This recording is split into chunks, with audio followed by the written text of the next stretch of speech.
Alright, good morning everyone. Hope you all had a good weekend. I know it wasn't this class, but I do apologize for missing yesterday. Had something come up at the last minute, had to take care of. Wasn't really a whole lot I could do about it. I do apologize. We'll talk more about it next class. But our next class is in tomorrow's class, not next class is in Thursday. So I don't mean to confuse anyone, but I did make a slight modification to the schedule. If anyone objects to this, please let me know. I don't think it'll be too objectionable though. So originally, we didn't have class scheduled for this Thursday, the 17th. I was planning on being at a conference, but plans changed, so I will be here. However, the Thursday before the for the February mini break, so the mini break is that Friday the 25th, I canceled class then. I'm going to be going under surgery on Wednesday of that week, so I definitely won't be here on Thursday. So no class. Wanted to make up anything. It was already built into the schedule anyways. So like I say, next class in here we'll install PostgreSQL. Talk about that a little bit. And then we'll begin SQL that Tuesday. We'll pick up doing intermediate and advanced SQL on the following week starting in March. Any objections to this?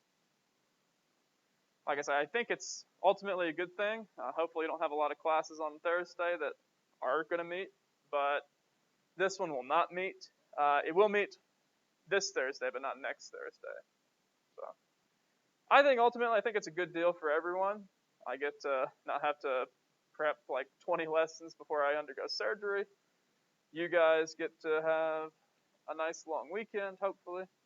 I don't know what else you guys are taking, but you won't have my class on that Thursday. Any questions about it? Is everything clear? Like I said, just some minor little tweaks, nothing major. There's already a no class date built into the schedule to begin with.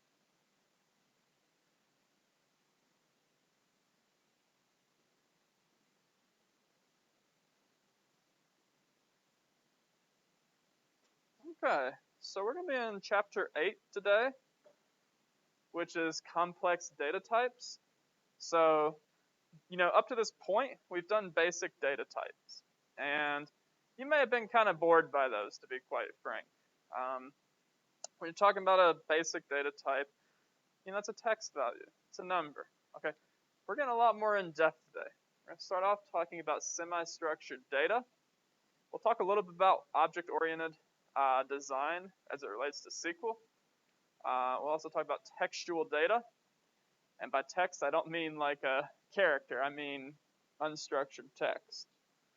Okay, we'll talk about spatial data just a little bit.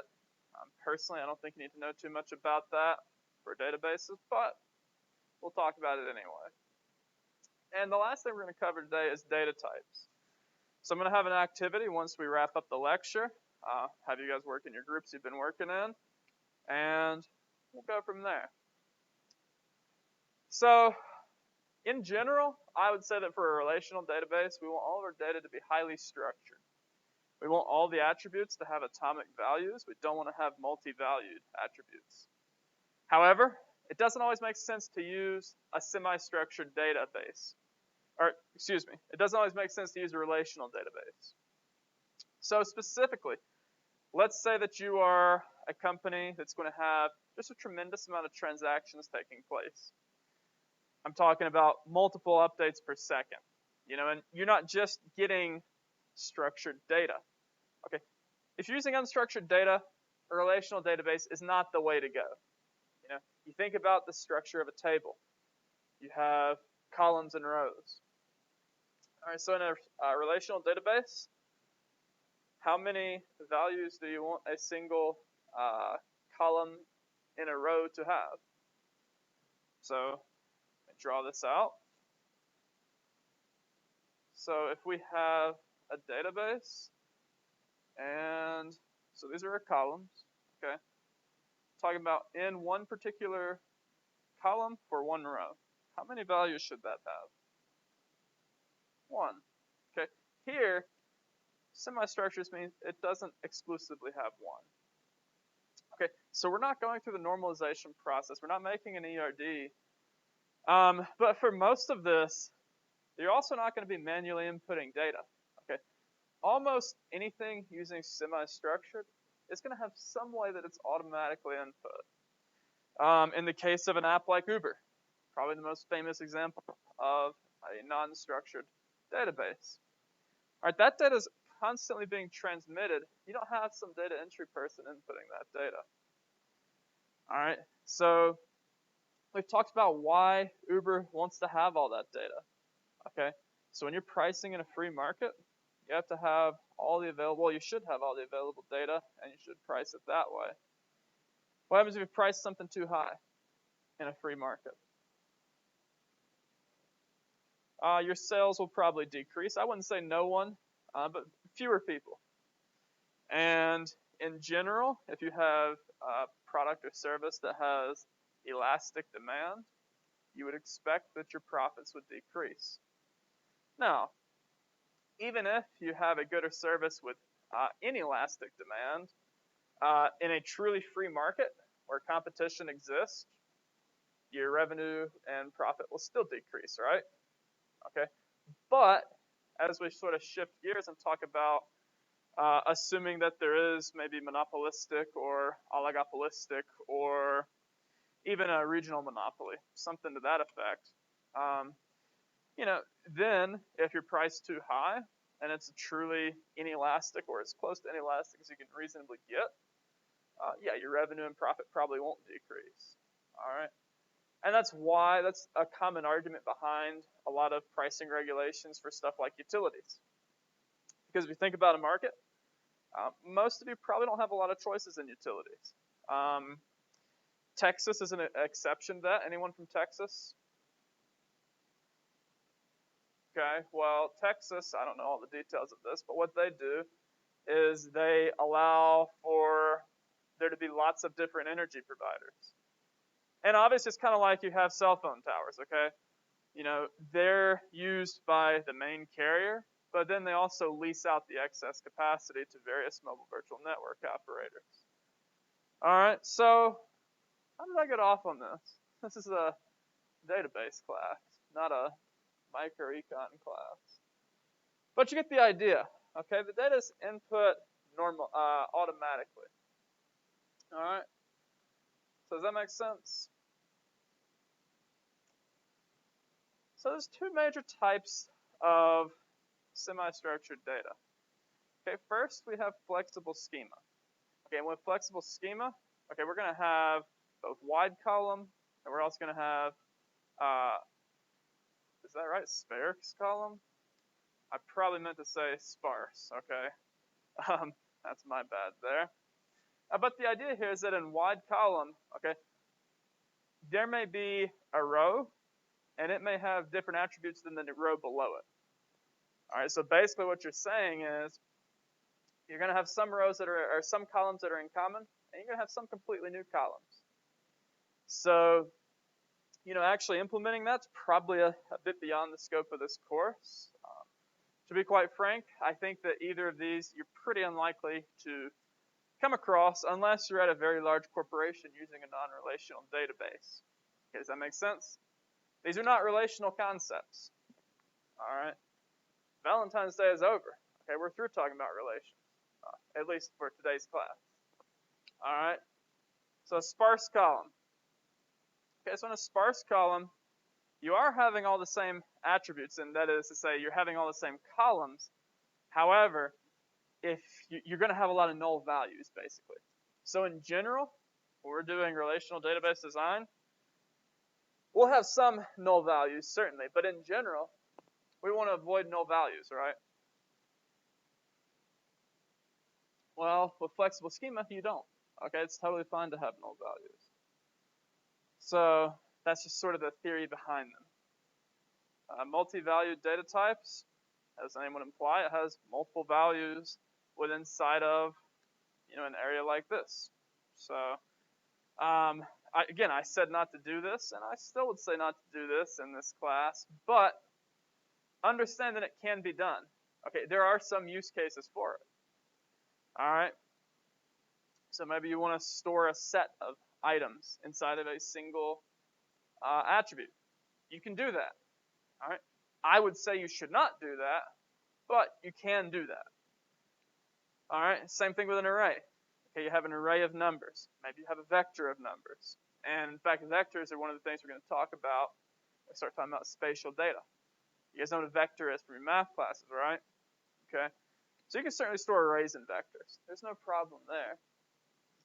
And a multi-set, just basically multiple sets. So I have a little example here. If you had like an interest attribute, maybe someone's interest are these things, okay? Maybe someone's interest are something else. Now, in general, if we're doing this with a relational design, how would we store that?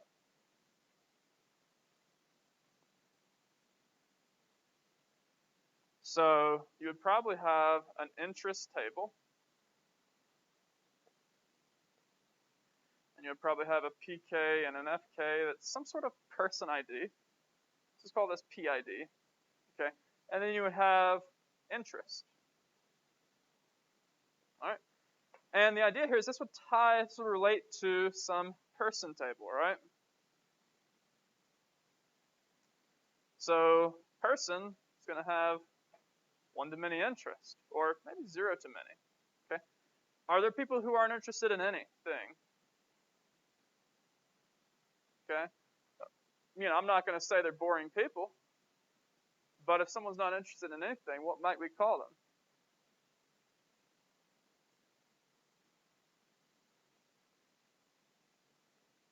Okay, you said it, not me. All right, but that's the idea here. There's nothing saying that to be a person you have to have an interest in something. Okay, so therefore, it's zero to many. But an interest, because we have person ID, which is also going to be the primary key over here, it's acting as the primary and foreign key over here, which means that there's going to be something and it's going to be there. So it's going to be one and only one, right?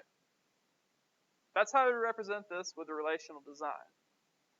Now, we could represent it with a multi-valued data type. So in that context, what we would do, you have your person table. All right, and you're going to have person ID just like before. But you're also going to have interest. Okay? So when you have interest present, all right, what you're doing is you're saying you can store multiple things, just like we did up here, inside of this. This violates the rules of relational data design, but it can be done. Any questions? Does that make sense? So again, in this class, use this. It's just today's all about a less relational approach. So nested data types, basically, that's just going to be where you have multi-valued data types. So for instance, you could take address, and you could just put address in here.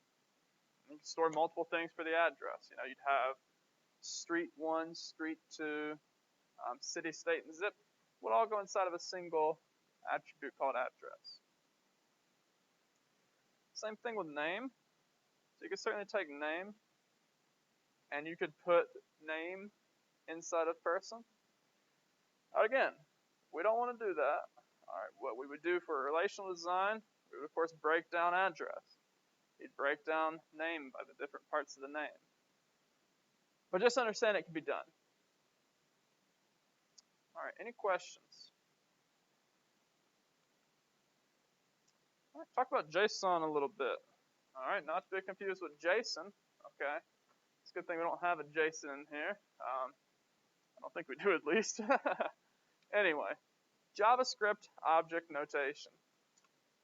All right, so what we're doing here is we're able to store a lot of the same types of data that we can with a SQL database. So we can use a primitive data types. We're going to talk about those at the end of class, at least the end of the lecture, I should say. You can also, of course, store both objects and arrays. So this is going to also allow us to be stored in a SQL database as a JSON object, okay? And that's very useful because I think, pretty sure that we have programming requirements in our curriculum, okay? So when you're taking programming classes, you probably use some JSON at some point, right? Okay, well, possibly, all right? And the idea is that it's commonly used not as a language, okay? Don't get confused with this thing as a language.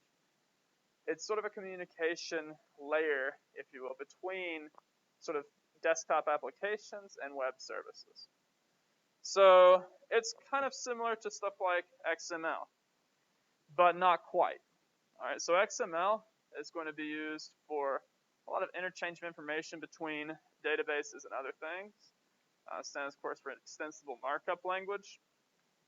So you'll commonly see this between two somewhat similar yet different systems. So let's say that you had an ERP system. All right, who can tell me what an ERP system is?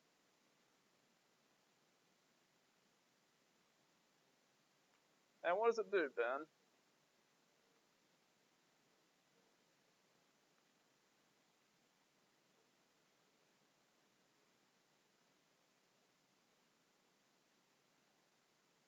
So, in general, an ERP has many, many components. And this was kind of introduced around the late 80s, early 90s. And the idea is that, at least ERP1 systems, which I don't get into the difference between ERP1 and ERP2, because I think that an ERP is an ERP. But there is a definitional difference. So ERP1 were for manufacturing firms. All right, by the way, you guys should be taking notes on this. Not because there's an exam, but because you're information systems majors, and it's a big part of information systems. So if you don't know it, you should take notes. If you do know it, no need to take notes. But anyway, so it's originally for manufacturing firms primarily. And the idea, so they want to be more efficient. So the ERP was a way to have all the different functional units within an organization easily have access to the same information. So it basically looks something like this. You have an ERP system, and you have all the different functional units that use it and access it. Okay, so you'd have manufacturing. Obviously, it's a big part. And of course, in subsequent ERP platforms, manufacturing is really better coined as primary business activity, which is a term, of course, from Porter Value Chain. So you have like HR stuff, who's working for your company, how much they're making, that sort of thing. You would obviously have some sort of supply, distribution, so sales. Arguably, you'd have stuff like IT, although don't think of this as IT as more of the technology, think of it more of the information. All right, so, traditionally, we think of IT and an IT department, we think of technology. So how many of you work for the IT department? What do you guys do? Fix problems. What do you do, Ben? What about you, Ron? Okay. So, in the context of an ERP, what we're really talking about with IT is not IT as a support activity to keep technology operational, at least not in the original sense. It's more about having information about the company. So, more the I, less the T. Okay? And depending on the company, there may be a few other modules as well. So, like warehouse, something like that. Because, of course, warehouse is going to have your physical inventory. All right, most cases. There may be a finance department. You get the idea.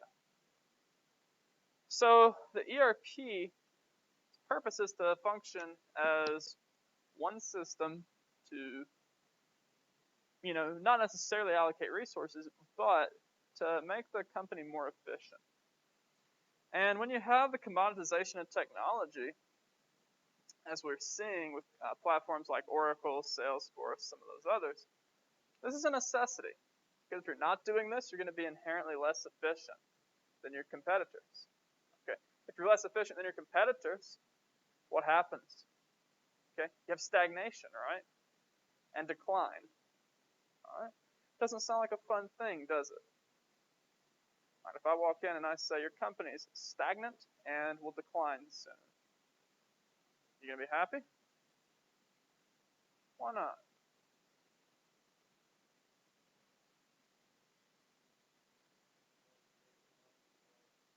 That's exactly right. That's the goal of a profit-seeking company: to generate value for the owners, right? Be it stockholders, be it a traditional capital structure, however it's structured. The goal of profit-seeking companies is to make money. Okay, that's a good thing. All right, at least in my opinion, drives innovation, drives change. It improves the standard of living. All right. You know, I don't know about you. I wouldn't want to live 150 years ago. You know, maybe you would. Maybe you wouldn't. Who knows? But that's what an ERP does. All right. So what about a TPS? What's a TPS?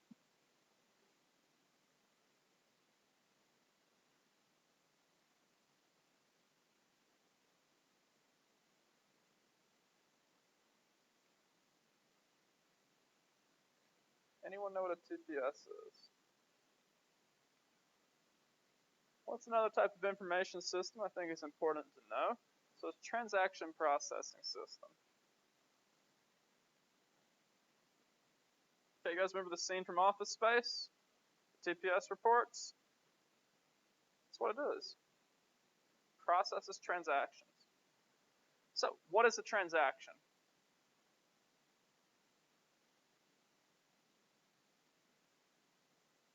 Could be the purchase. A more general thing would be some sort of exchange.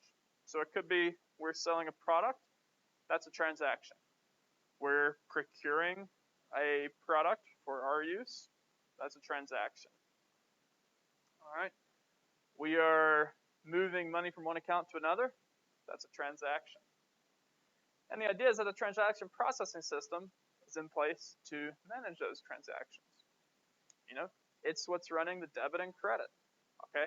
It's what's allowing us to know how much we have in anything, really. All right? So the idea is that you want these two guys to interact with each other. Well, if they're not the same system, which in modern time they most likely will be, but definitionally these are not the same system. All right? So if you have that case, you know, you have separate databases for each. You could use XML to exchange the data between them. All right? And that's fairly easy to configure. Okay. Let's talk about object orientation a little bit. And I mean a little bit because this is not a programming class, quite frankly. All right. So, what you're doing with object orientation is you're basically taking whatever application you're using and you're taking bits and pieces of that as literal objects. Okay. I don't think I need to explain object orientation too much to, I think most of you in your last semester, maybe you're graduating in the summer. So you've taken programming classes, you're familiar with object orientation. But basically what this does is this allows us to use object-oriented queries inside of SQL. So most commonly, I wouldn't say most commonly, I would say a lot of the time, this will be Python interacting with SQL databases. All right, and you know, as opposed to doing something procedurally with SQL just by default, you can do object-oriented queries. All right. So this is very useful for very niche tasks.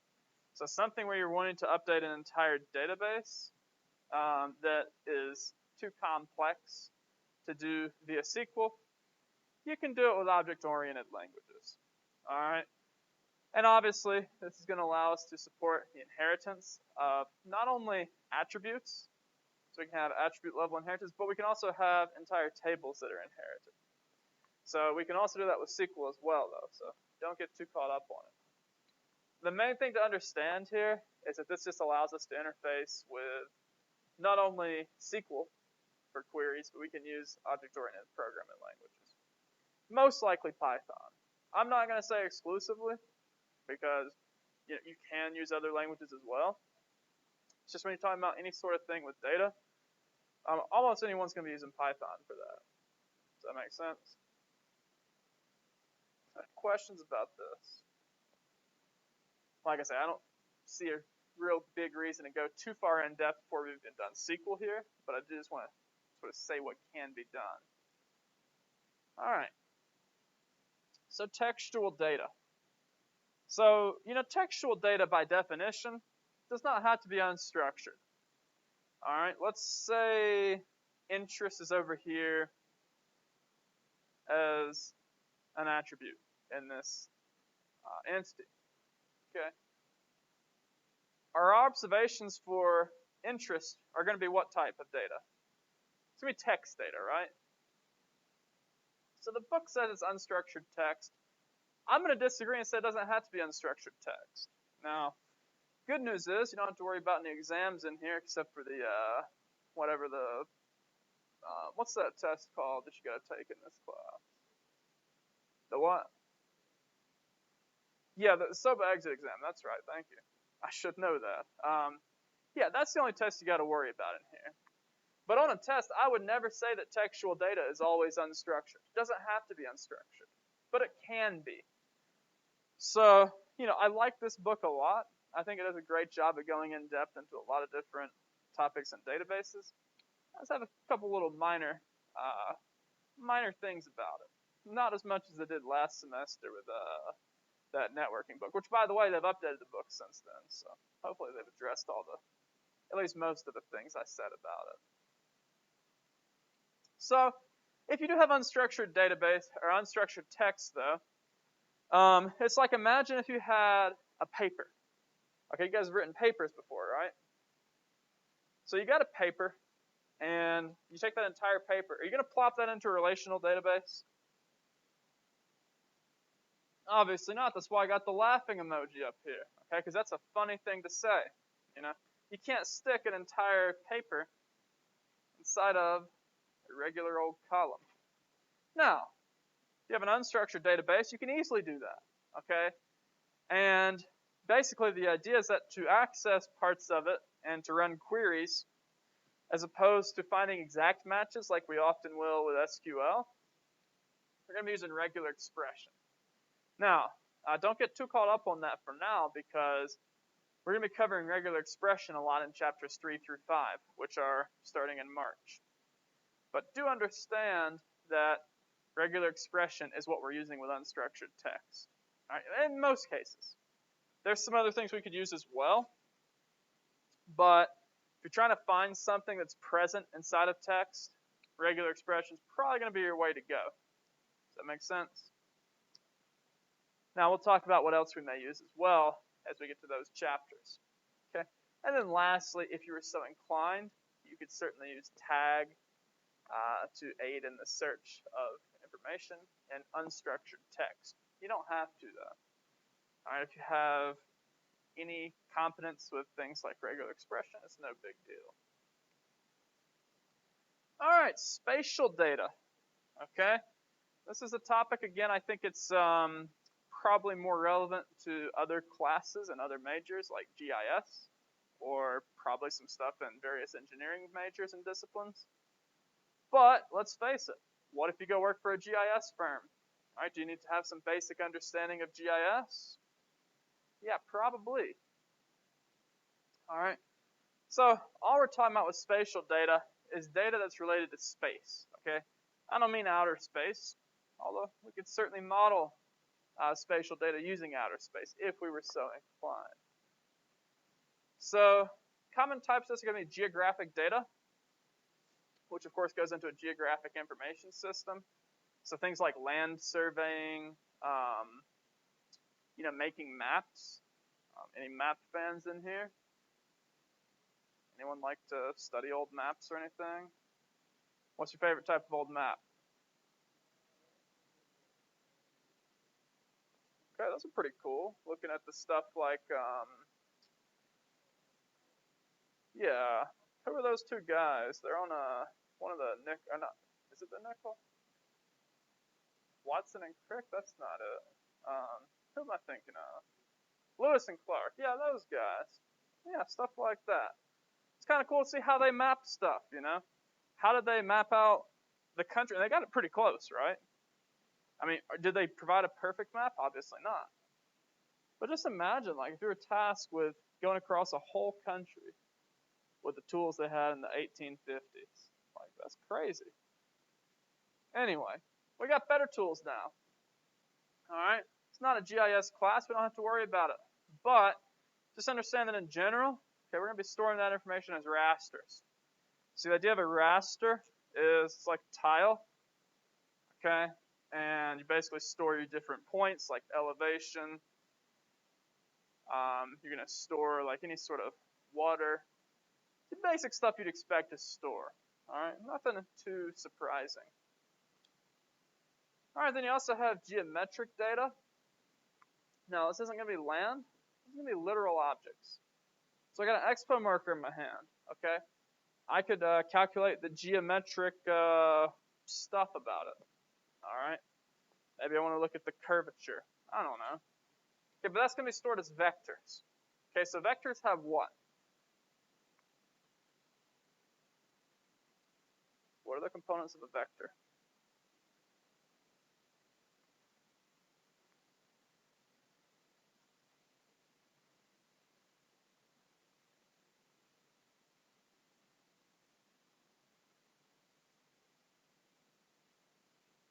What comprises a vector? So exactly. So look up here. Got examples of vectors. Okay, you have an x and you have a y. Okay, can you have a z? Sure. Okay, if you have an x, y, and z, what does that tell you? Three-dimensional, exactly. Okay. Now, can you model stuff in 4D? Sure. Can you model stuff in 12D? Yeah. Okay. Now, can you understand stuff in 12D? Well, maybe, maybe not. I would say more likely not. Okay. But it can be modeled mathematically. All right. So all we're doing is we're taking vectors. All right. Vectors, of course, have coordinates, and the coordinates have what?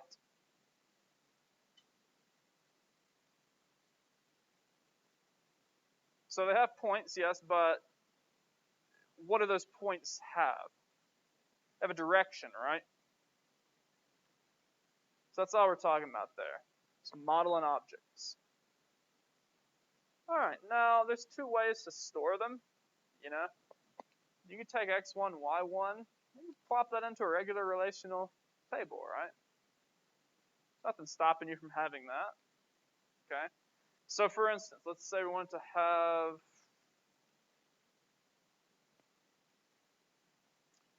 let's call this object.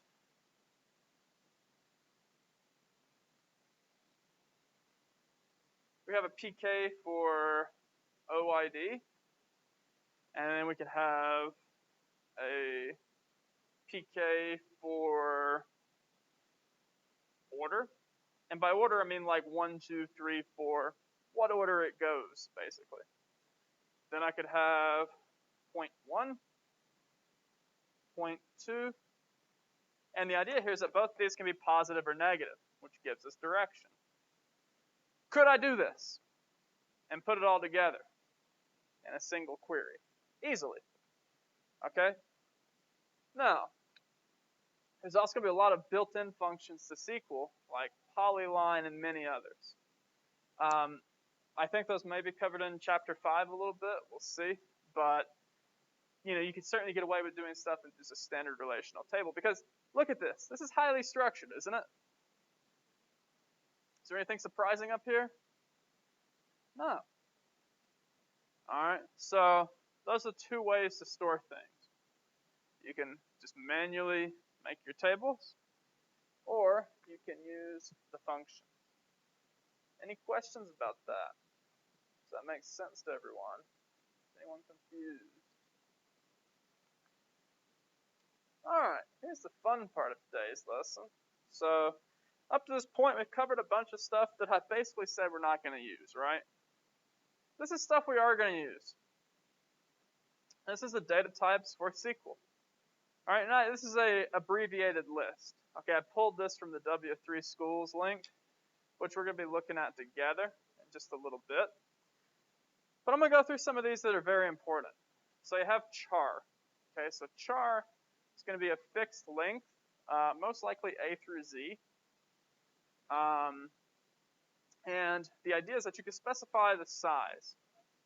So whenever you're making this, whenever you're doing the actual SQL, you're going to use char, and you're going to say how big it is. So if you're doing a state, it'd be 2. Okay, why 2? 2 letters. You're abbreviating the states, right? That's a standard thing. Okay, varchar is not fixed. It's variable length.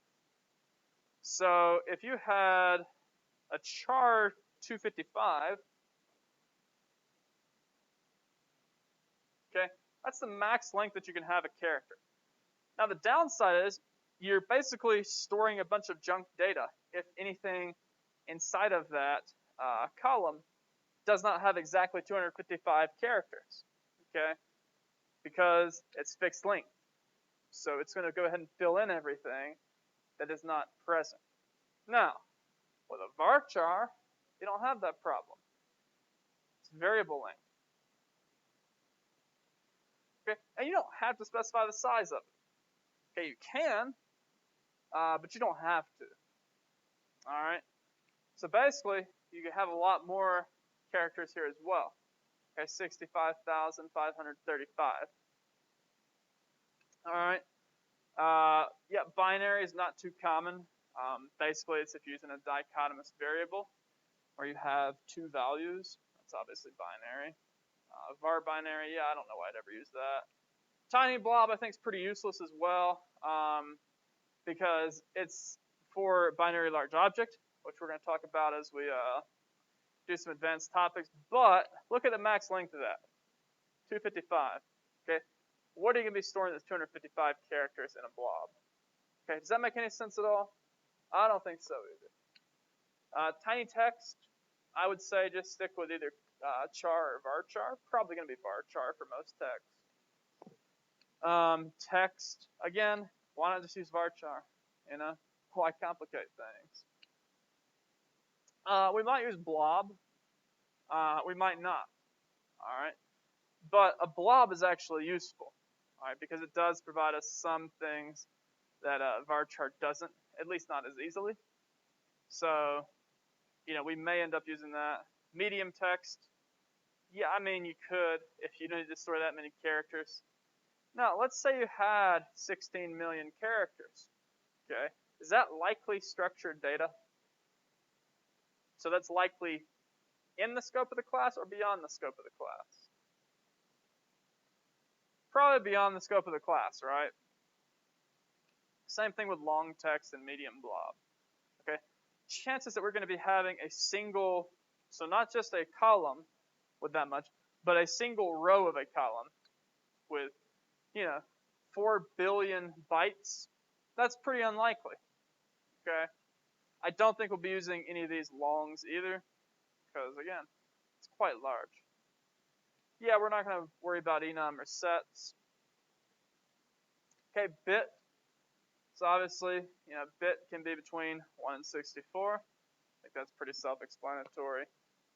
TinyInt, I would say don't bother with TinyInt, okay? Because you're basically limited to a possibility of about 256 options.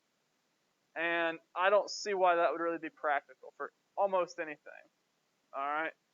Now, when we start talking about int becomes a lot more practical. Why not just use int? So obviously the size, that's going to refer to how many digits you're going to have. I think that's pretty self-explanatory.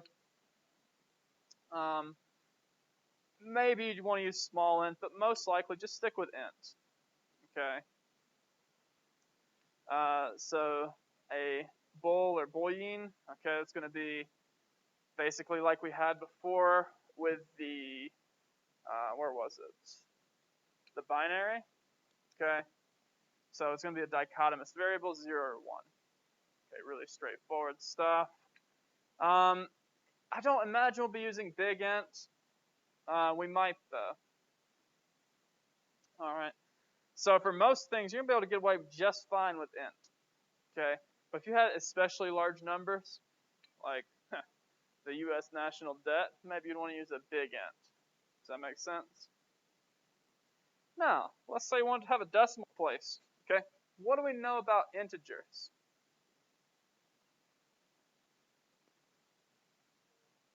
They're whole numbers. Okay. If you don't have a decimal place, one option is a float. All right. So obviously with a float, you can have a decimal place. All right. So talk about float a little bit. You can also have a decimal place with a double. So you've got some different options there. Not really be a whole lot of practical difference between the two. You can specify how many digits you want to have with both. You can also specify the size with both. I do believe there is a size difference. I thought it would be on the slides here, but I don't think it is. I believe, though, that a double is larger. It can be larger, but don't quote me on that. Okay? And then decimal, whereas float and double allow us to have variable length, decimal is going to be more fixed. Okay? So there's going to be a lot fewer uses for stuff like a decimal than a float or a double. Does that make sense? So for most things, you're going to be using either int, float, or a double. All right, so some date functions. So obviously, you have the basic one, which is date. Now, do pay attention to the format of this. It's going to vary by whichever platform you're using. So I pulled these for MySQL, but we're going to be using PostgreSQL in class. It's an open source platform. It's not Oracle based if you hate Oracle. If you don't hate Oracle, it's still not Oracle based. How about that? Okay, but the idea is that you're using year, month, day for most of this. Sort of a more international way to use dates. How do we use dates in the United States? Month, day, year. That's exactly right. Okay, you can actually change this, by the way. Don't worry too much about it. I recommend just sticking with the defaults because it's easier, but you can change it. Why not? All right, so timestamp. This is going to be very important. So basically the idea here is you have a transaction going across a system. You want to know the date and the time that it was done. Just use a timestamp function. Okay, it's a data type and it's also a function. All right, so what happens is whenever something is input, it captures that timestamp and it's going to put that in whatever variable you tell it, or I wouldn't say variable. It's going to put that in whatever column you tell it to for that specific row. And of course, you got time. There's a lot of time you have there. Hours, minutes, seconds. I don't know how you'd ever have negative 830 hours, but, I suppose it'd make more sense to me if it were in 24-hour range and you had it the date as well. Okay, does that make sense? But, hey, do whatever you want. All right, and then you got the year.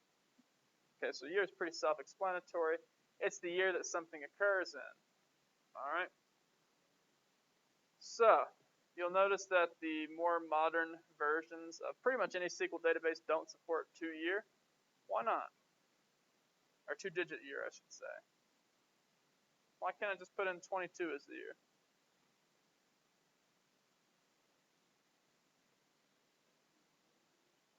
Could be 2022.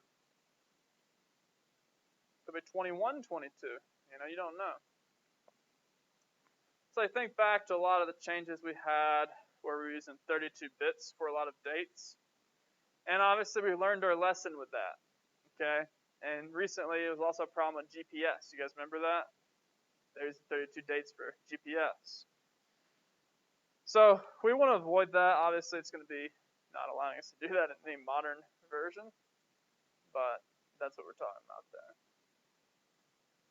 Alright. So I have an in-class assignment for you all. I'll pass out some paper. what I want you all to do is to work together with your groups. Look at all your variables. Look through this list. It's on W3 Schools. It's a great resource for SQL, by the way. I strongly recommend it. I use it whenever I'm using SQL because, it's just a great resource. It allows you to really see a lot of great examples. It's very easy to use as well. So look through this, and then with the ERD you worked on last class or whenever we worked on it, I don't remember. I want you to assign data types to each of your attributes. And I also want you to assign reasonable sizes, and then give you guys about until, let's go 10:40. We'll present these to the class. So I'll let you all do that. I'll give out some paper. Good luck.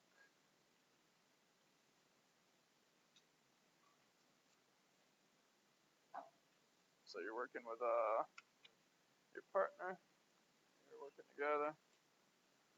I think you guys are working together, if I remember correctly. The Patrick team, right? You guys working together on it.